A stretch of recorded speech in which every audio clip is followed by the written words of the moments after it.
Arvind Kejriwal, his speech far less dramatic or flamboyant than the speech made by Sanjay Singh when he'd come out of jail. How do you compare Akshay Marathe, the two strategies? Why I would have thought he'd go on for longer, make a more elaborate speech like Sanjay Singh was very charged up when he came out. In contrast, your boss, the Chief Minister, holding his punches till 1 p.m. tomorrow. What do you make of this? Rahul, Arvind Kejriwal is a master of this game, as he has shown time and again. If he has thought of a strategy, then I'm sure it will take the opposition and the Bharatiya Janata Party by surprise. Look, he's a phoenix who has always risen from the ashes. The BJP has tried to burn him, destroy him time and time and time again. He has gone to Tihar in the past also, if I might remind you.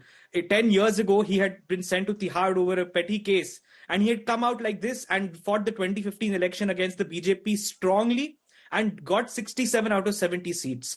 I am confident that even this time in jail must have given him the perspective and the strategic wherewithal to take on the might of the Bharatiya Janata Party. Because, like he mentioned today, Rahul, this is not a fight for Aam Aadmi Party or for our own existence. It is a fight for the existence of our democracy. It is not personal for him. It is about saving India's electoral system, saving India's democracy, so that our future generations have elections to vote for meaningfully. We cannot have a system where there is a one-party rule. We cannot have a system where the ruling party becomes so powerful that it completely demolishes the opposition. Okay. And that is what Arvind Kejriwal's message is. हम तानाशाही के खिलाफ लड़ेंगे, पूरे देश को लड़ना पड़ेगा. It is not just Aam Aadmi Party's responsibility. It is every citizen of India's responsibility. I think that's a very strong message that let's now get a word in from the opposition camp.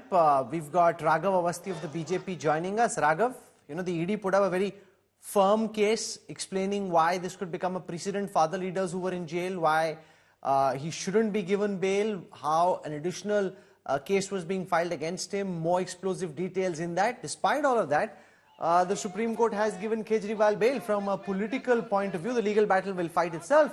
But from a political point of view, this isn't good news for the BJP.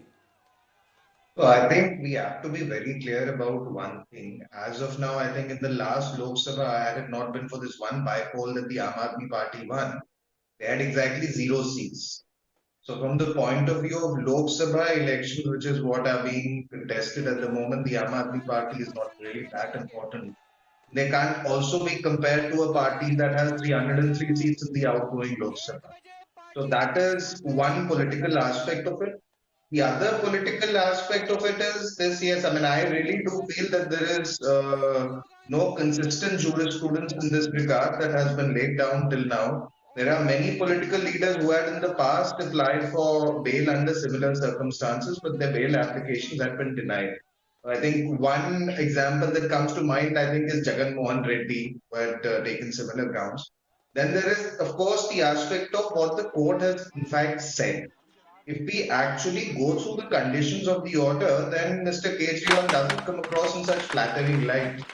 We have to understand that despite the fact that this man continues to hang on to the post of Chief Minister because he's probably scared that his acolytes within the party will start fighting between themselves, the Supreme Court has very clearly said that he cannot sign any official files or meet any witnesses. And this is only for 21 days at a time when more than half the election is already done. And I think, I will be very honest, right? There are 90 odd seats that are going to the polls on Monday, and around 40 of them are in Andhra Pradesh and Telangana. So we should probably focus on that rather than on this leader who's supposed to lead a party that is relevant only. Okay, let Akshay Marathe respond to this because I have some details on this. Out of the 22 seats the Aam Aadmi Party is fighting, on 4 seats the elections have already been held. He'll have about 12 days to campaign in Delhi, where the party is fighting elections on 4 seats. There isn't that much time. In Haryana, you've got Kurukshetra where you're fighting an election. In Punjab, you're fighting on all 13. So there isn't that much time. So the BJP's hope is it's come so late in this game that there isn't that much time to make a material difference.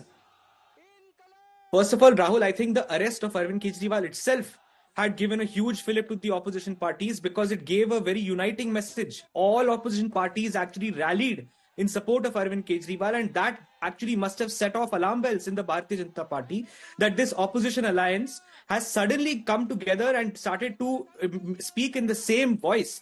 And I think Arvind Kejriwal's release now will only add to that, because Arvind Kejriwal is, remember, he's not just a Delhi, Punjab-based leader. He leads a national party. He has MLAs in Gujarat. All that's he true, has but you'll MLAs have to in make Goa. some very He sharp has- choices. You have 12 days left in Delhi.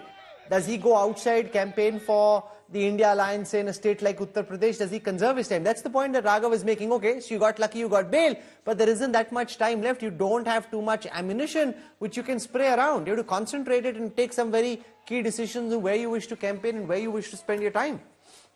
Absolutely, Rahul. In an ideal world, he should have been allowed to campaign every day in the last few months. Just like Amit Shah, Narendra Modi, JP Nadda have been addressing 4 or 5 rallies a day, Arvind Kejriwal, as a rightful leader in the opposition, should have been given the same opportunity. But I take your point. There is limited time and he will have to use it judiciously. But I'm confident, like I said again, I'm confident that his strategic ability far outsmarts the Bharatiya Janata Party time and time again. So he will make the right call. He will make the calls that will send jitters down the spines of the Bharatiya Janata Party, and they might show a brave face today that, oh, he's not a relevant leader, he's not relevant in the upcoming elections, and they will smile sheepishly on television. If he was so irrelevant, why did you arrest him on the eve of the election? The proof of the pudding lies in your arrest. Don't arrest him, he will not be relevant. You have done everything to prove Arvind Kejriwal's worth in this country. You have given him a national stature, even an international stature at this point. The whole world's media, Rahul, has put out published stories today. You should check with the Guardian. Okay. Raghav with the Awasthi is Financial laughing Times. away like crazy. He's mocking the fact that you're saying he's got international stature, but you know, Raksha Marathe is right that he's being reported on internationally. All the international press saying Indian opposition leader arrested. In terms of optics, you know, a prominent opposition leader getting arrested in the middle of elections, it's bad optics. There's no doubt about it. Raghav Awasthi. Rahul, as it happens, my spouse is also a journalist who works for the international media, and she actually works for German state radio. So I can assure you that there are a lot of these international media outlets that have reached saturation point when it comes to viewership in their respective countries. So they now look to get some sort of eyeballs from India, and I think this is